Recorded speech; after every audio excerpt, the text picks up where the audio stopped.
এশার এবং ওয়াকফ বিলের বিরুদ্ধে নওদা ব্লক কংগ্রেসের উদ্যোগে প্রতিবাদ সভা। আজ বৈকালে নওদা থানার আমতলা ত্রিকোণ পার্ক সংলগ্ন এলাকায় উক্ত প্রতিবাদ সভা অনুষ্ঠিত হয়। প্রথমে নওদা পঞ্চায়েত এলাকা থেকে একটি মিছিল আকারে আমতলা বাজার পরিক্রমা করা হয়।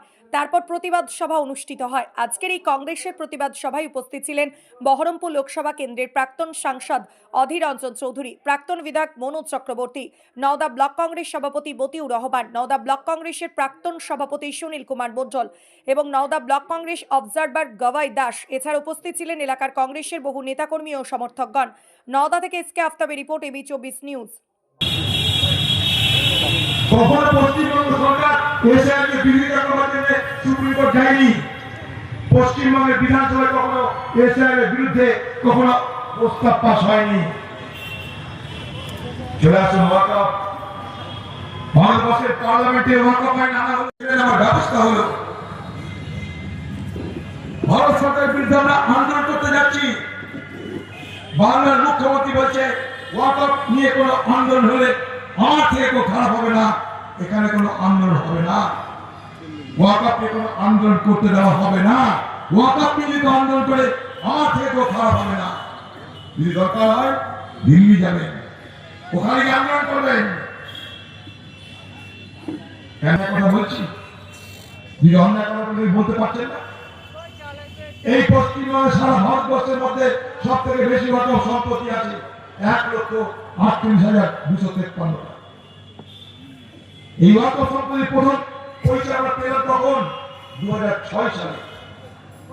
2006 সালে ডাক্তার মনমোহন সিং এর নেতৃত্বে সাজার কমিটি তৈরি হয়েছিল।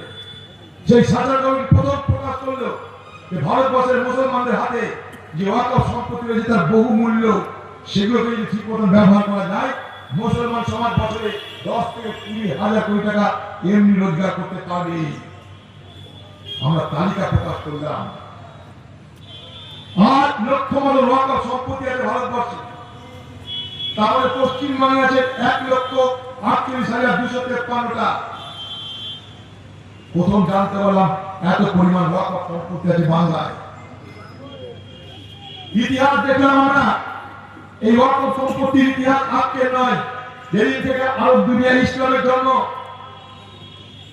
উমর খলিফা যখন সাল্লাল্লাহু আলাইহি ওয়াসাল্লামের পর ইসলামের প্রচারের দায়িত্ব নিয়েছেন, সেই সময় দেখলাম আরব দুনিয়ায় প্রথম ওয়াকফের অস্তিত্ব জানা গেল।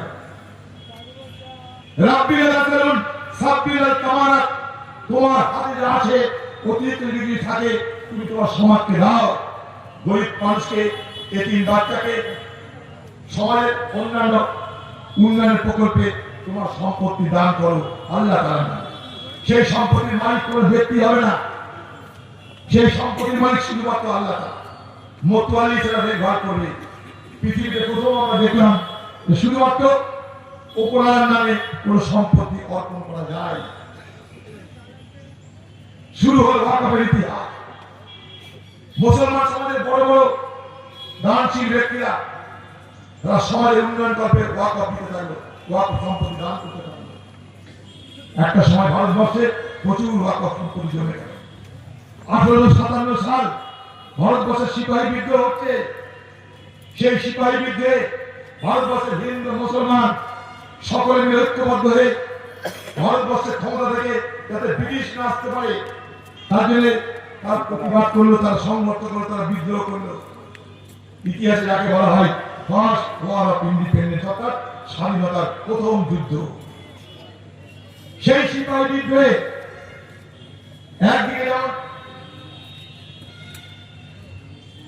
হযরত মহল লক্ষ্মণ রানী, আরেকদিকে ঝাঁসির রানী লক্ষ্মীবাঈ, সাইদ আহমদুল্লাহ থেকে আরম্ভ করে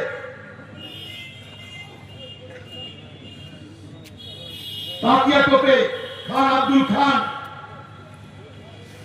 হাজার হাজার মানুষ সেদিকে বিদ্রোহে অংশগ্রহণ করেছিল। দিল্লি পর্যন্ত পৌঁছে গেছিল তারা, শেষ রক্ষা করতে পারেনি। দিল্লিতে তারা পরাস্ত হয়েছিল।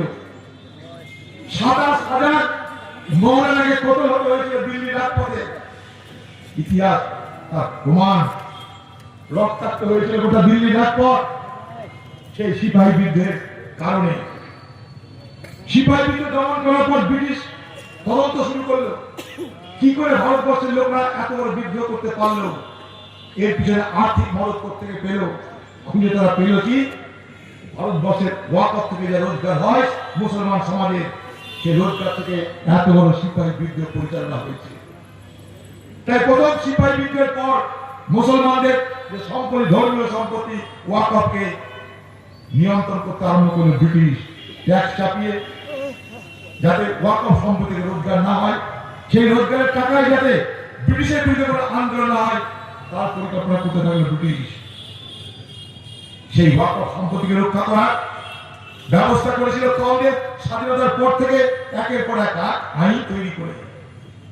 2006 সালে সাচার কমিটির রিপোর্ট প্রকাশের পর যখন মুসলমান সমাজের প্রকৃত অবস্থা দেখা গেল, তখন 2013 সালে ওয়াকফ সম্পত্তিকে রক্ষা করার জন্য আরেকটা আইন আনলো মনমোহন সিং সরকার।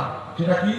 ওয়াকফ সম্পত্তি বিক্রি করা যাবে, ওয়াকফ সম্পত্তি লিজ দেওয়া যাবে না, ওয়াকফ সম্পত্তি কাউকে ভাড়া দেওয়া যাবে না, এবং ওয়াকফ সম্পত্তিকে রক্ষা করার জন্য একের পর এক আইন তৈরি করা হলো ওয়াকফ বোর্ড থেকে আরম্ভ করে কাউন্সিল, যাতে ওয়াকফ সম্পত্তিকে লুটপাট করতে না পারে। সেই জায়গাটায় হাত মারলো কে? এই বিজেপি, এই মোদী। সে কি বলছে? সে বলছে ওয়াকফ সম্পত্তি কার তা প্রমাণ করতে গেলে বা কেউ যদি ওয়াকফ সম্পত্তি দান করে, তা দান করবার সময় কতগুলো নিয়ম মানতে হবে। সেটা কি? আপনি যদি ওয়াকফ সম্পত্তি দান করেন, আপনাকে প্রমাণ করতে হবে আপনি তার বিগত 5 বছর আপনি মুসলমান ছিলেন। আপনি মুসলমান কি মুসলমান নয়, আপনি ইসলাম কি ইসলামী নয়।